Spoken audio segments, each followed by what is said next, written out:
Bonjour, je suis très heureuse de vous retrouver aujourd'hui pour une nouvelle émission du Journal d'une maman et nous allons parler de la boutique Mama Shop et j'ai l'honneur de recevoir pour cela Madame Lucie Gasque. Bonjour Lucie. Bonjour. Alors Lucie qui vient avec sa petite fille qui s'appelle Mo. Tu veux le dire? Comment tu t'appelles? Tu dis? Je m'appelle Mo. Dans le micro. Donc on est très heureuse de vous recevoir toutes les deux Lucie. Donc vous avez 33 ans, vous êtes la maman de 3 enfants et vous avez décidé d'ouvrir cette première boutique dédiée au maternage à Marseille. Donc c'est une boutique qui a ouvert en mars 2019. Donc au programme donc, des porte-bébés physiologiques, des accessoires pour maman allaitante, mais il y a aussi des ateliers de parentalité. Donc c'est tout un univers autour de l'enfance que vous avez voulu créer et vous allez nous expliquer pourquoi.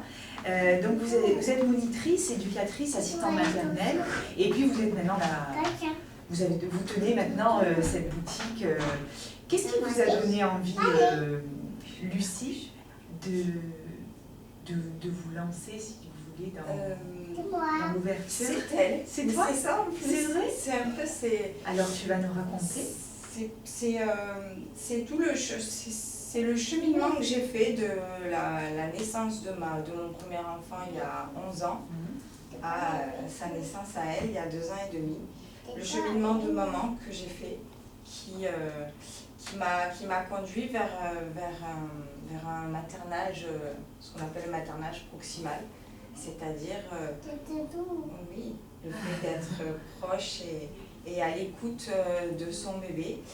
Et je me suis rendu compte que c'était quelque chose qui était hyper naturel, hyper instinctif et qu'en même temps c'était quelque chose qui n'était absolument pas répandu dans notre société, absolument pas valorisé non plus. Que dès qu'on se pose des questions un petit peu sur ce genre de domaine comme le cododo, le sommeil partagé, eh bien, il est très difficile de trouver des réponses. Si on se tourne vers son pédiatre, le pédiatre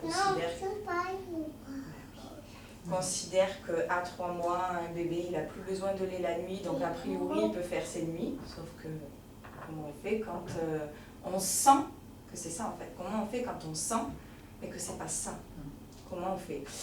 Donc du coup voilà, j'ai voulu, oui, c'est toi. J'ai voulu créer une boutique dans laquelle on pourrait aussi participer à différents ateliers autour de tous ces thèmes-là, du coup, de tous ces thèmes comme la diversification alimentaire, l'allaitement, le portage, pour répondre aux questionnements des parents, pour les utiliser et les pratiquer en toute sécurité, parce qu'il est souvent question de ça. Le cododo, c'est dangereux. Les porter à cet âge-là, ça doit être lourd, je dois atrocement souffrir du dos, etc.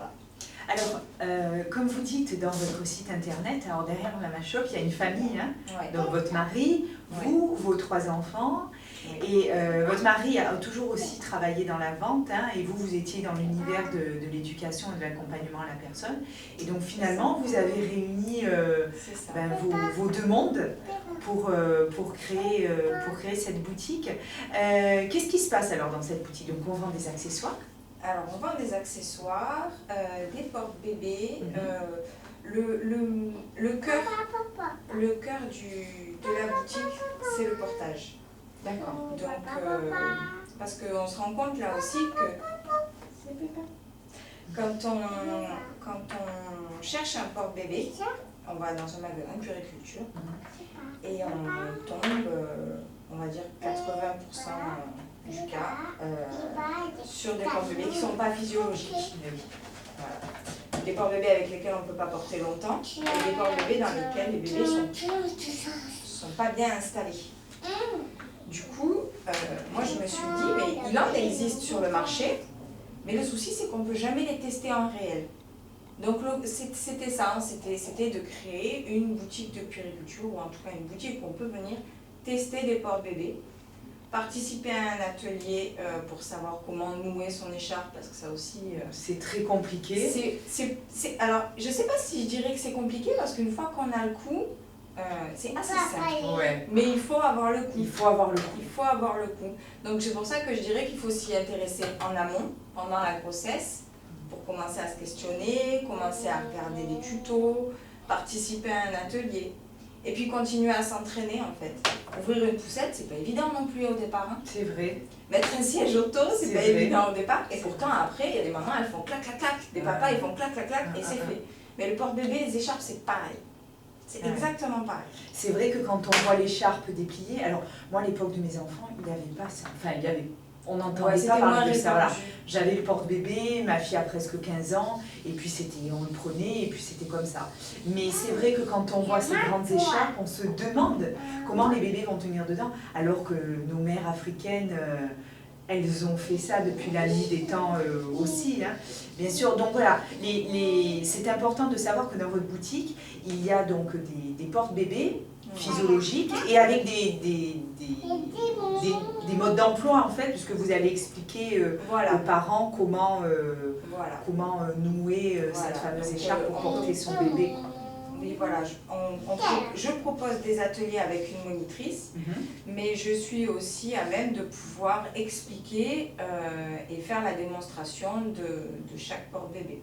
Ce qui est intéressant aussi, c'est qu'il n'y a pas que du neuf. Je suis en train de créer un bel étalage de porte-bébé d'occasion. Ça aussi, c'est plutôt cool de ne pas être obligé de s'équiper dans du neuf au départ. Et un service de location aussi, parce que je pense que ça peut être bien aussi, parce qu'on me demande souvent quel est le porte-bébé qui sera le mieux et qui me servira le plus longtemps possible.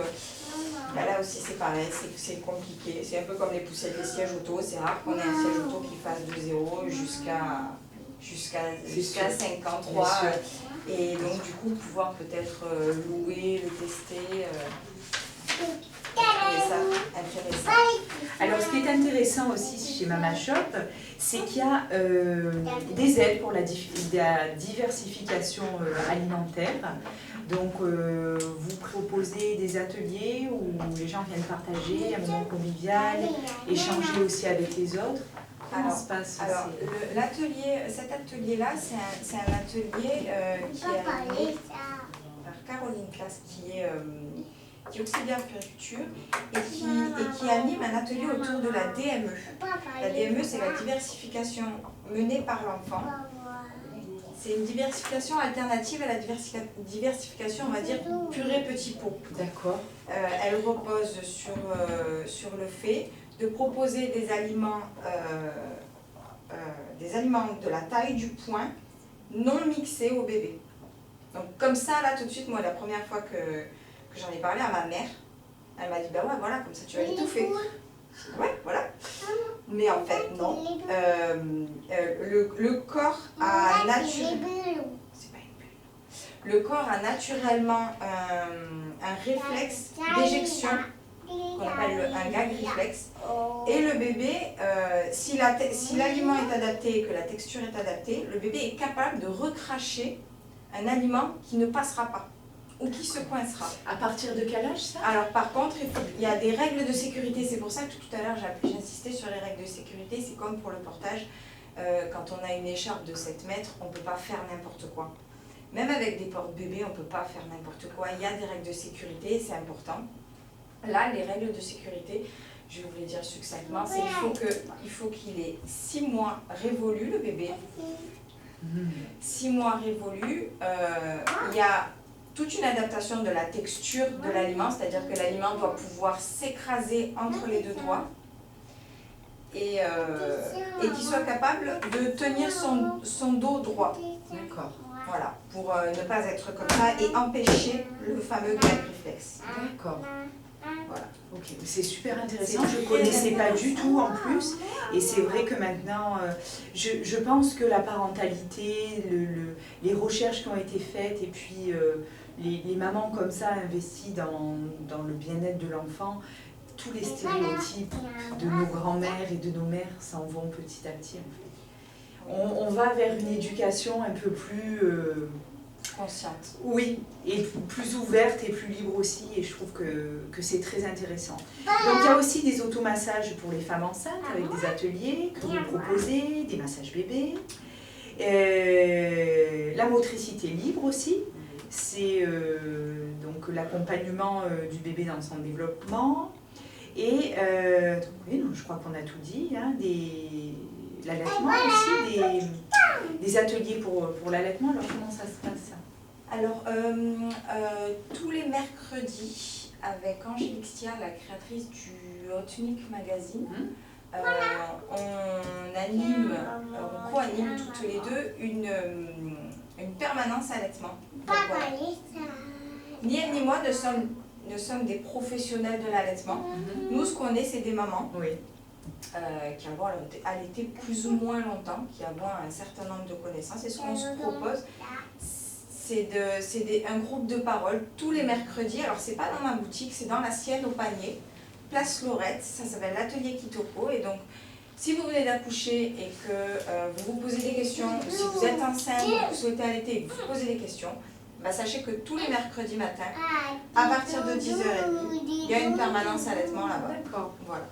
Alors, je pense que j'avais déjà reçu cette personne avec le magazine, je m'en rappelle très bien en plus. Mais écoutez, c'est très bien. Alors, est-ce que vous avez des choses à rajouter? Donc, on a fait le tour de Mama Shop.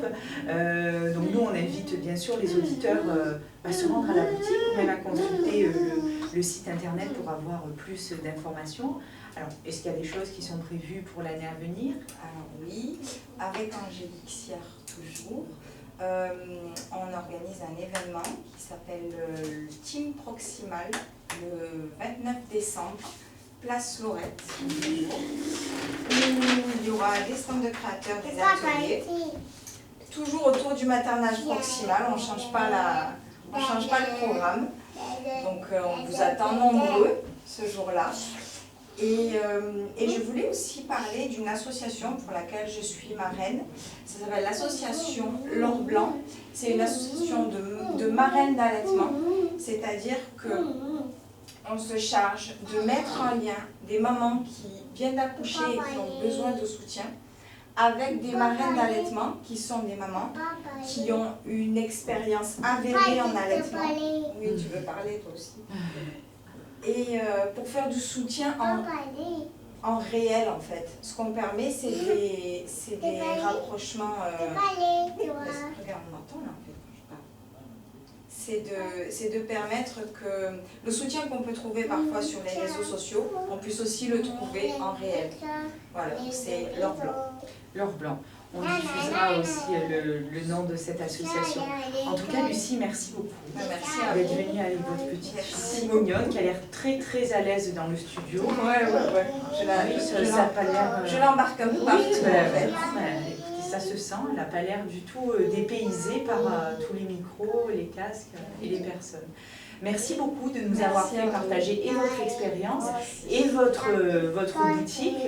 Donc on invite les auditeurs à s'y rendre et puis nous on reste très à l'écoute. Vous avez une page Facebook où il y a pas mal d'informations qui sont divulguées. En tout cas, merci beaucoup d'être venu jusqu'à nous et puis je vous dis à bientôt. Merci beaucoup. Au revoir. Au revoir.